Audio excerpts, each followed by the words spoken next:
அடடே நம்ம பத்து வாங்க வாங்க. எங்கே கிளம்பிட்டீல? ஆமாண்டி, இந்த கடை வரைக்கும் போயிட்டு வரேன். வீட்டில் ஒரு தக்காளி பழம் இல்லாமல் காலி ஆகிட்டு இந்த பிள்ளைங்க எடுத்து எக் ரைஸ் செய்கிறேன், தக்காளி சோறு செய்கிறேன்னு கிளறி கிளறி காலி பண்ணி விட்டாளுங்க. நானும் பார்க்காம விட்டுட்டேன். சரி போய் வாங்கிட்டு வரலான்னு தான் போயிட்டு இருக்கிறேன். ஆமாம், என்ன எல்லாம் ஆளுக்கு ஒரு தேங்காயாக வச்சு குடிச்சிக்கிட்டு இருக்கிறீங்க?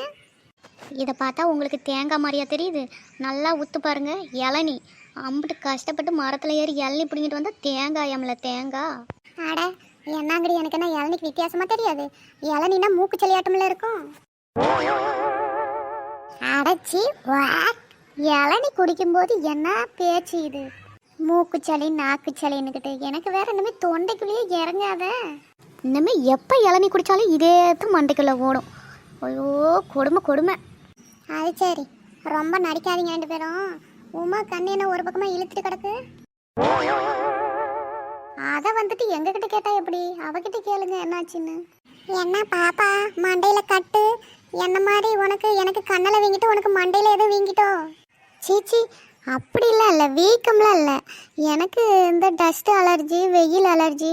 அதனால் நான் வெளியில் வந்தாவே மூஞ்சில் மாஸ்க் மாதிரி இந்த துப்புட்டாவை கட்டிக்குவேன். அது நான் அப்படி தான் எப்போவுமே. சரி பிள்ளை, பார்த்து மண்டையில் எதுவும் காக்கா கழிஞ்சு வச்சிட போகுது.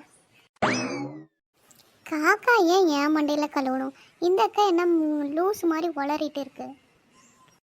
என்ன உமா, என்ன ஒரு 2 கண்ணில் ஒரு கண்ணை காணுமே? எதுவும் காக்கா கேக்கா கொத்திட்டு போயிடுச்சா என்ன? அட நீங்கள் வேற ஏம்மா மனுஷனோட நிலமை புரியாம. சரி சொல்லு, என்ன உன் நிலமைன்னு தெரிஞ்சுக்கிடுவோம். ஆமாம், நானே கேட்கணும்னு நினச்சேன்.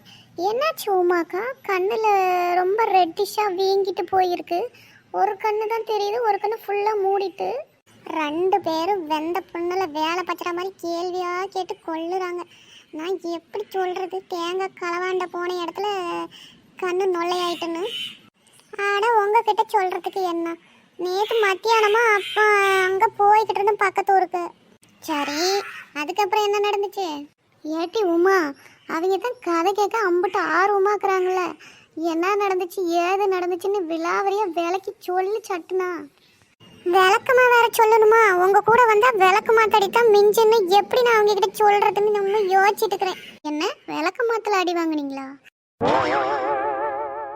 அட ஆமா பிள்ளை, விளக்கு மாத்தல அடி வாங்காத குறை ஒன்று தான். நேற்று ஒரு தேங்காய் மரத்தை பார்த்து எங்கே மறந்தா ஒரு தேங்காய் போடுன்னு இருந்த நெட்டவழி கிட்ட சொன்னோம். இவங்க கூடி கூடி பேச்சு வந்து பிடுங்கிறதுக்குள்ள தேங்காய் சொந்தக்காரே வந்துட்டாங்க தேங்காய் மரத்துக்கு. அப்புறம் இவன் அவசரத்தில் பிடிங்கி என் கண்ணு மேலேயே போட்டு விட்டா. 50 சாக்கெலாம் வேணாம் தாயி, 2 பேரும் சாக்கை குறைச்சிட்டாங்க. அதான் அப்படித்தான் கண்ணு மேலே உளுந்து அடித்து ஓடி வந்து சேர்ந்து ஒரு வழியாக தேங்காயும் பொறுக்கி கொண்டு வந்துட்டோம். அதை தான் இப்போ உட்காந்து குடிச்சிட்டு இருக்கிறோம். ஆனால் என்ன ஒரு வருத்தம்னா, இளநீ பிடிச்சோன்னா இந்த நாய் முட்டையை போட்டுருச்சு. அதுதான் கொஞ்சம் வருத்தமாக இருக்குது பார்த்துக்கிடுங்க. இந்த ரணகாலத்துலேயும் ஒரு கிளிப்பு கேட்குது உங்களுக்கு. ஆட நீ வேறையாம்மா. சரி, திருடிட்டு வந்த காயெல்லாம் வேஸ்ட்டாக போயிடக்கூடாதுல்ல அப்படின்னு ஆளுக்கு 2 குடிச்சிட்டு இருக்கிறோம். விளங்கிடும். நீங்கள் 3 பேரும் இருக்கிற வரைக்கும் இந்த ஊர் சூப்பராக விளங்கிடும் போங்க. நாங்கள் 3 பேர் மட்டும் இல்லை, சீட்டாவும் தான். அவன் ஏதோ வேலை கிடக்குன்னு இன்னும் வரல. என்னதுக்கும் வெட்டி குடிச்சு விடாதீங்க வச்சிருங்கன்னு இப்போ தான் ஃபோன் போட்டு சொன்னால் வருவா, வந்துக்கிட்டே இருக்கிறேன்னு சொல்லிக்கிறா. அவளும் தான் 4 பேர் தான் போனோம். கூட்டு கலவானிங்களா? இதில் பெருமை வேற.